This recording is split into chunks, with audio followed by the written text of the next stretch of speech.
are live! Oh, hello and welcome to this afternoon session on At Home with the Four Indies. I am Anna McNuff. I am an adventurer, I am an author, I am a speaker, but most importantly, I am a self-confessed full-time mischief maker. So we've only got half an hour, but I'm so stoked to be here because I love independent bookshops. I love going to them. I love just walking around them.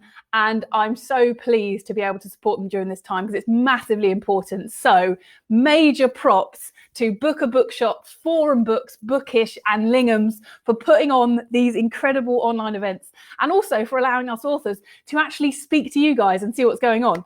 So oh, hello, Nicola Stacey. Nice to see you. Nicola says that she's just climbing out of a den as she's coming on to watch the live stream. I would say that there is no better place to be climbing out of than a den to come and watch an adventurous live stream. Now, I am the author of this fantastic book here, which is, I'm saying it's fantastic, I wrote it, but what makes it fantastic is actually the illustrations by Claire Rossiter, who is super talented. It is called 100 Adventures to Have Before You Grow Up. So I'm going to be talking a little bit about this book today, telling you what some of my favourite adventures are from this book, but also just having a bit of a chat, letting you know what it's like to be an adventurer, what it's like to be going through lockdown. And I've got a load of questions already lined up that have come in, which is just fantastic and makes life really, really easy. But I'm super keen to answer your questions. So hello, Hannah Hill, who's just popped in there. These lovely people, and Sarah, with Lois and Puppet. That is awesome. So all these people that are coming in, if you just pop your questions, pop your comments down in the boxes below, and I will get to your questions at certain points and I'll keep checking in and see what you're saying. If you love what I'm saying, then put some love hearts, give me some thumbs up. If you hate what I'm saying, disagree with it, go for that as well. I'm all for it. You know, it's a free country, free chats all around. So I'm really excited to be here. This is awesome. Can you tell I haven't spoken to anyone in a while? It's obvious, isn't it? What I thought I'd start with doing is, some of you might have got this book already. Some of you may not have got, which I'm going to imagine a lot of you probably haven't got it. But I just thought I'd let you know a little bit what it's about. And so I wanted to read just a tiny section from the introduction before I answer some questions about what it's like to be an adventurer. So this is the intro page. And a wonderful drawing there of me with my pink curly hair. Very important. Maintaining pink curly hair during lockdown is a nightmare, I'll tell you. This is from the intro section to the book, 100 Adventures to Have Before You Grow Up. So it says, big or small, near or far, one thing is for certain. An adventure won't just drop into your lap one day while you're sitting inside in your pajamas. You must seek out adventure. You must be brave and dare to go out into the unknown like the intrepid explorers of the past and the bold adventurers of today. You must be prepared to try new things, to take a few deep breaths and to scare yourself silly. You must fly by the seat of your adventure pants, because the feeling you get from pushing yourself to a new limit is like nothing else. So, clearly very important to be flying by the seat of your adventure pants. So I thought I'd let you know what it's like to be flying by the seat of my adventure pants by answering some questions about what it's like to be an adventurer. A few more hellos. Hello to Emily, Nesta and Della. Welcome on in. Hello to Emma. Oh, hello, Emma. This is all you're doing, isn't it? You're running the show on this. And Finley, who's aged 9. Welcome in. Hello, Jasmine and Rafi. Oh, my gosh, there's loads of you. Carrie, Team Booker. God, you're lovely. Mary, Claire, you're all on it. Right, so let's get down with the questions. A few questions about how did I become an adventurer, and was it always something I had always dreamed of being? No. When I was a kid, I wanted to be I had a few dreams. I either wanted to be a princess was first, but I wanted to be a princess who was also a truck driver and sometimes went to space and was an astronaut. And then when I was in space, I'd quite like to be a vet. So no one actually created that beautiful job description for me of an astronaut, princess, trucker, vet. So I had to actually make up my own job description. But funnily enough, and this is a serious thing, especially for all the kids listening, is we probably don't know the job that you are going to do when you're older. I bet it hasn't even been invented yet. And certainly when I was at school, I don't think the job of being an adventurer actually existed. I mean, there were these bearded men that went off and lost their fingers and thumbs in Antarctica and all that kind of stuff. But there wasn't social media, there wasn't such a freedom and a creativity with being able to share your stories. And so I don't think being an adventurer as a job description was actually a thing. So as time went on, I mean, I've had lots of jobs in my life. I used to sit behind a pink bubble. I was a receptionist for a while. I've worked in offices, but it was probably in my late 20s that I started realizing that adventure and the great outdoors is what I love to do. And that's where my heart was. So I didn't even want to be an adventurer when I started doing adventures. I just started following what made me happy and what brought me joy and where I felt the most like myself. I don't know what that is for you. I want you to think about when you feel the most like yourself. But for me, I am halfway up a mountain. I haven't had a shower in 10 days. I've got dirt all over my arms. I smell just of bog and forest. And I am so happy because what's in front of me is going to be new. I'm going to be meeting new people, seeing new sights, and I feel like a kid. And that is why I love adventure. So I started doing adventures, and then I started gradually working out through writing and books and giving talks and things like that I could make a living from it. And it's my job. And I'm so lucky. So that's amazing. Great question. Very important question here from Pippa, actually. Pippa wants to know if I've been on an adventure in a jungle and what animals did I see. Interesting, actually, Pippa. So I've not been to... I have been on the edge of the Amazon, but in Bolivia, and there's this area called the Yungas, which is a jungle. It's a kind of a narrow strip of jungle, which makes it very, very unique. And you don't get all the things that you might expect in a jungle, like snakes and things like that, but you do get the most beautiful birds. You get these birds with, they're called golden winged cats, and they've got beautiful gold on their wings. And you get hummingbirds as well. Hummingbirds just come by while you're having your morning breakfast, and loads of butterflies, and a fair few creepy crawlies as well. They're scorpions in Bolivia, and we did come across a tarantula, but that was a bit further south. But yes, I have been in a jungle, and what I love about the jungle, which is also quite scary, are the noises when you go to sleep, because everything suddenly gets louder rather than being quieter when it's nighttime. And there's all these things that go bump in the night. But it is a fascinating place. I mean, if you ever want to see somewhere that is truly alive, go to a jungle. It is just living, breathing. It's almost moving when you're in there. It's a beautiful place. So I love that Bolivian jungle. Pippa now wants to go to the jungle. Good. I hope you do. Okay, next question. I am the UK ambassador for Girl Guiding, brackets the female equivalent of Bear Grylls. Yeah, me and him need to get together and have a showdown. Does it feel like a huge responsibility, and what message do I want to give to young people? It does feel like a huge responsibility, and I say that with hesitation, because I think if I think about the responsibility on it, I just suddenly think, oh my gosh, I can't, this is too much. I don't know what I'm doing. But I do think actually sometimes we take for granted the experiences we have in life, and also the way we see the world. And sometimes I forget. I just think, well, what do you mean? You've got a problem, you push on, you get through it, you pick yourself up, you carry on. Does everyone not do that? And I think actually what I've learned in sharing every part of my process when I come up with a problem, or most importantly for youngsters and young girls especially, is you got to get over the idea that everyone knows what they're doing. No one really knows what they're doing. The most important thing is just to give it a go. And that is the greatest approach you can have to life. And it's something I learned from my mum, who is a legend and does all the DIY in the house and can change a car engine and tile a bathroom and everything. And I just grew up watching my mum just give things a go. And so my message for youngsters is, if the thing stopping you doing what you want to do is because you don't feel you know what you're doing, or you don't feel you're accomplished enough, or you don't think you could do it, then that isn't a good reason to not do it. If you don't want to do it, that's a great reason. Not everyone wants to go and run the length of countries or cycle across continents. Maybe your bag is history or maths, but whatever it is that you want to do, have the confidence and know that there is a way to do it. And trust yourself. And the coolest thing and the biggest thing I say to young kids is, no one knows better than you what's right for you and what you want to do with your life, and what you enjoy. You've got to listen to yourself for that. Even your parents, you've got to listen to your parents as well. But just trust yourself. And that's a really cool thing, to stand there and look at a group of youngsters that I'm talking to and say, I've got no idea what your challenge is. That is up to you. So that is my message for the youngsters. Claire has said, what's it like to be an adventurer?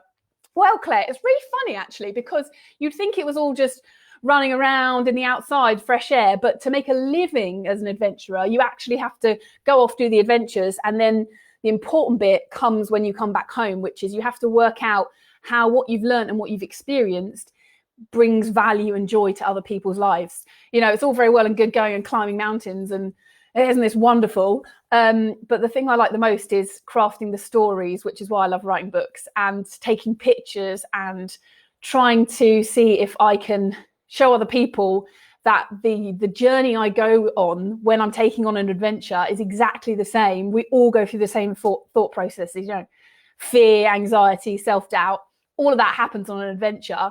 And most of it also happens in everyday life. I mean, you know, the amount of times I've panicked about things going wrong with technology and emails and meetings and presentations I've got to give versus being in the middle of the jungle and running out of water and stuff like that. So so that's what it's like to be an adventurer, is basically you go off and do cool stuff, but the main thing is to come back and make sure you share it with the world. So that's what I love. Right, let's go on to the next one. Dun, dun, dun, dun, dun. Who are my role models? Who were my role models when I was young? Oh, well, so I grew up in a bit of a strange household. I am the child of 2 Olympic athletes. I know, I am the spawn of Olympians, the specimen. And so both my parents rowed for Great Britain, went to the Moscow 1980 Olympics. So I grew up in a household where I just thought it was normal that you just picked a sport and went to the Olympics. And my dad's got a bronze medal. And so I know it sounds cheesy, but my parents were my heroes growing up. I had a lot of Olympian heroes as well. Like, I was about to say Steve Backshaw, but I don't mean Steve Backshaw. I mean Steve Backley. I don't know if you remember him. He was a javelin thrower. Steve Backley, Fatima Whitbread, Kelly Holmes when I was a bit older as well. All these amazing Olympians. But as time's gone on, I'm more inspired by adventurous people like Rosie Swales Pope, who's a woman who in her late 50s took off and ran 20,000 miles around the world on her own. And she went through goodness knows how many pairs of trainers, but it was like 20,000 miles or something. That's incredible. Can you imagine 5 years of running around the world by yourself? And also this woman called Diana Nyad, who swam from Havana, Cuba to the Florida Keys.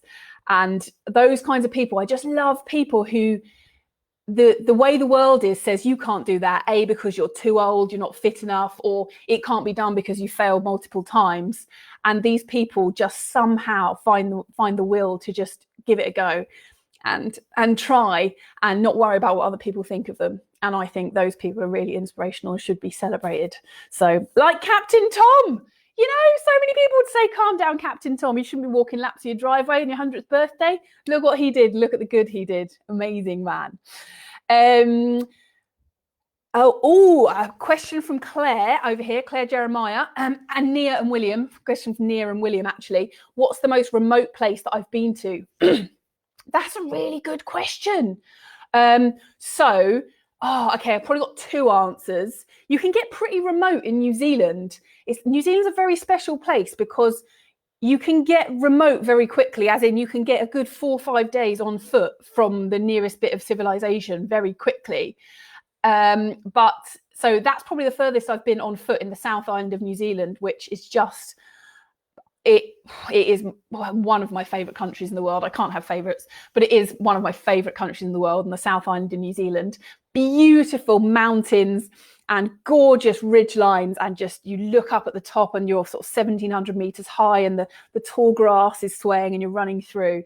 That is incredible. But also the other area I would say was in southern Bolivia, when my friend and I were cycling the spine of the Andes for 6 months. And because we decided we didn't want to take the shortest, most direct route, because you should never take the shortest, most direct route through life, we decided we would go up as many peaks and passes of the Andes Mountains as we possibly could, because that sounded like it was more fun.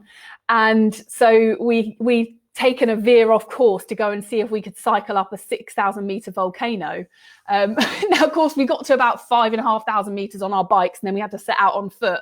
But I remember at that point thinking, if something goes wrong here, you know, we had all the safety devices and everything else, but if something goes wrong here, we are a good few hundred miles from anywhere. And But that was an amazing feeling as well. There's just you up there at 6,000 meters looking out on this volcanic Martian landscape. Oh, absolutely amazing. Loved it. Okay, let's go on for a few more questions. Oh, actually, that fits quite nicely. Finley said, what's the highest mountain I've ever climbed? He wants to climb Everest. Oh, awesome. That is super high. So the highest mountain I've ever climbed is actually only 6,000 meters. But that was pretty high. And I did really enjoy it. I love what altitude does to you. It's a real leveler. You can't mess around with altitude. It's Mother Nature. You can't push it. You've just got to relent and take things really, really steady. So I would love to go higher than 6,000 meters, and I definitely will one day. And good luck with the dream to climb Everest. Okay, one of the questions about adventures is that I have this tendency to choose nicknames for everything. Like I called my bike that I cycled through every state of America with, I called that Boudica.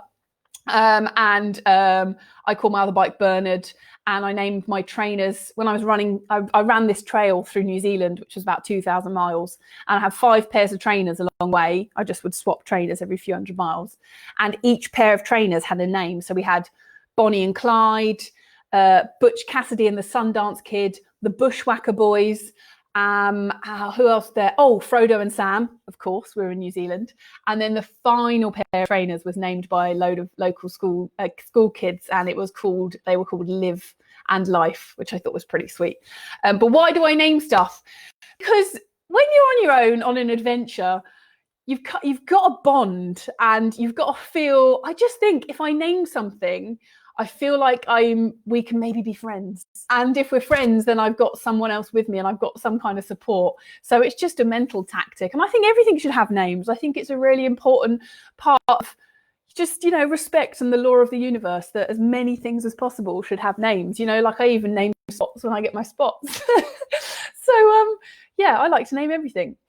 A question here about,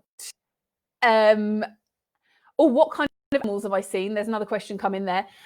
Oh, loads. I mean, South America was amazing for that. Flamingos everywhere in the northern part of the Andes. Unbelievable. I never thought about where flamingos live other than, you watch the ones on the National Geographic or whatever. But suddenly there they were in these sulfuric lakes around the Andes, and I was just blown away. And I also learned, did you know that kind of knobbly bit that you see sticking out from underneath the feather skirt, that is not the flamingo's knee. That is their ankle bone. Mind blown. I know, their knee is actually up under their feathers. Who knew? So that's why going on adventures is great. You learn loads of this stuff. Flamingos. I've seen so many beautiful birds. Oh, the birds in New Zealand are just phenomenal. And yeah, some creepy crawlies that I didn't want to see. Scorpions and stuff like that.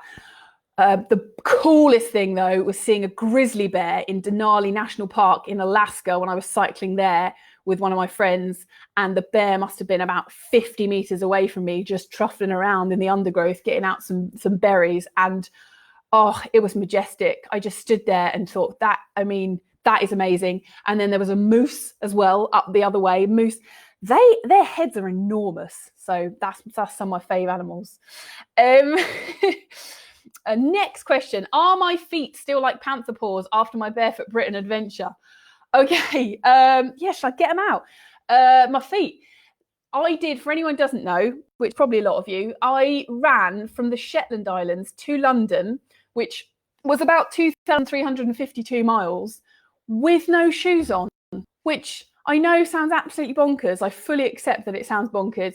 And the reason I did it is part of what I said at the beginning, which is about, if you want to do things that push you, then that's a very individual thing. And for me, because I'd done a long 2,000-mile adventure before, I thought, if I do a 2,000-mile run in my trainers, if I'm being really, really honest with myself, I know I can do it. And I don't mean that in an arrogant way, but for me, I just thought, if I'm talking to people, and youngsters especially, about you've got to push yourself and you've got to feel 50% terrified and 50% excited, then I've got to try and make it a little bit harder. So I just decided that I'd try and do it without any shoes on. And it was the hardest thing I've ever done in my life, but it was the most amazing journey.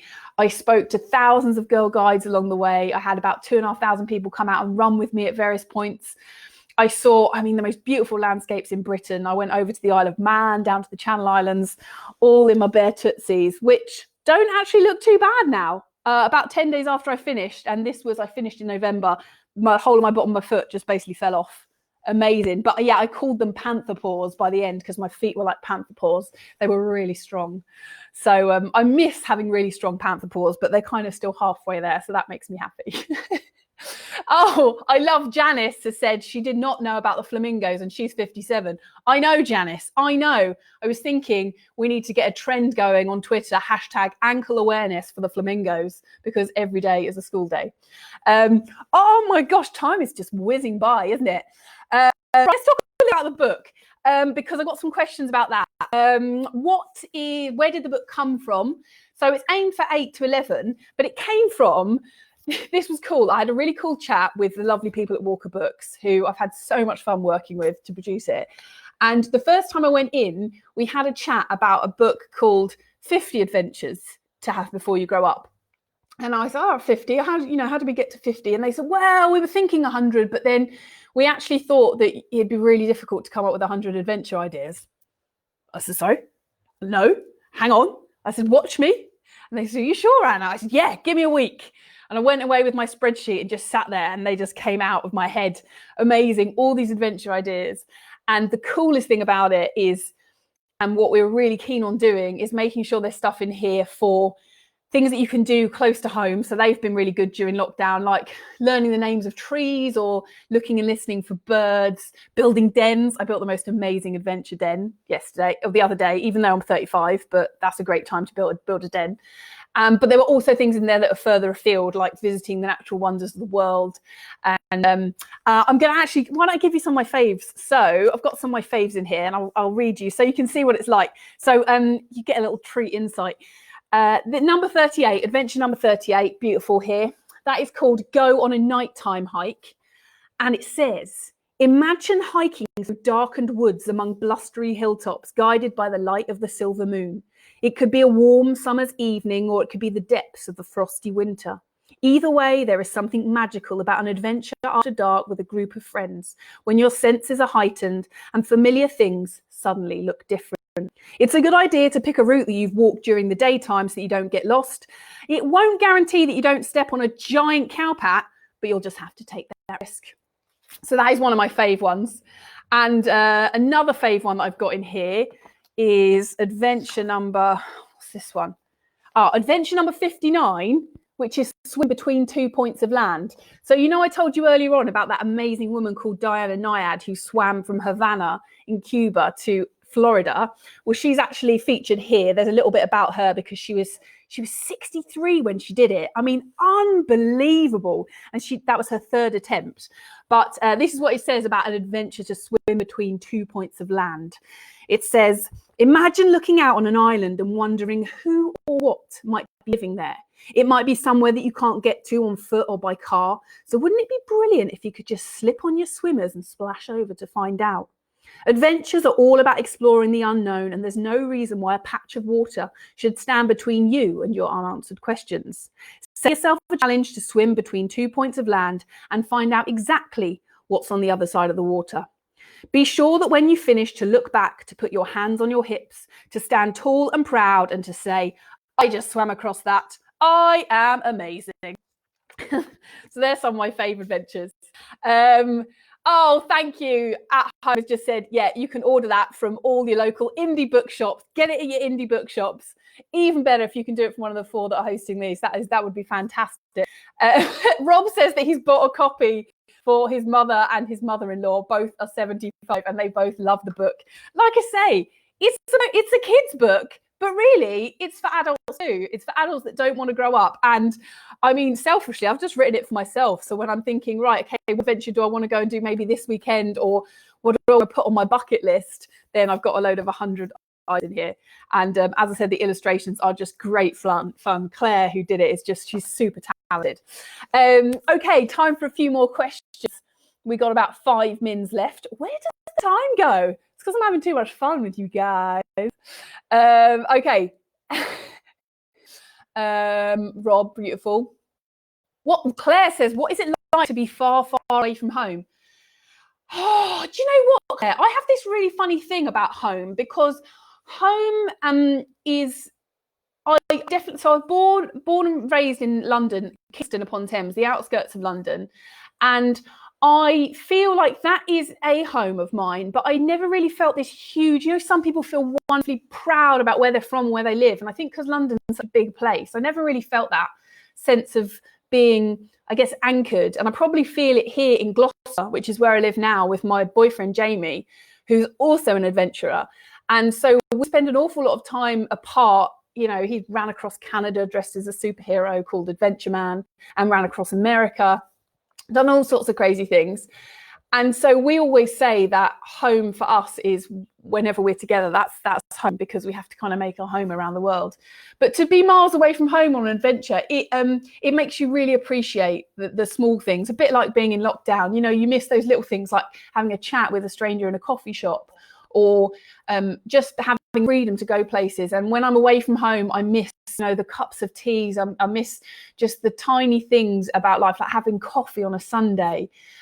Also the convenience. I mean, when you're on an adventure, you're having to often carry your food for 5 days a week, and water too, and you're constantly having to think about food and shelter and safety. And so then when you go back home, you realize how easy life is if you're fortunate enough to live in a developed world, that how wonderful that you have a roof over your head, and that you have food on the table, and you have water to drink, clean water, and that you have health.